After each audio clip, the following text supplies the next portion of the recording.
In this tutorial, I want to show you how you can switch rows and columns for a graph in Excel without changing the underlying data. So here I have a grouped column chart with each group being the region and each color corresponding to a item that's sold.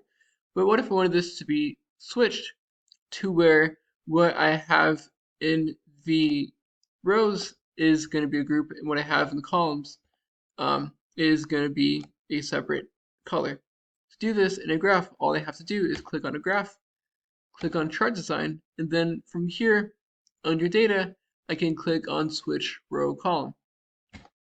And just by clicking that, now what I have in a column is a different color.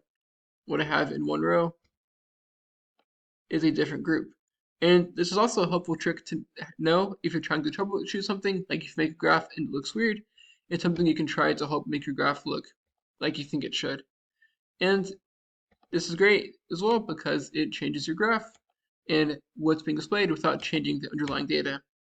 As I said, I hope you found this tutorial to be helpful. If you did, like, subscribe, comment. Thank you for watching. Have a great day.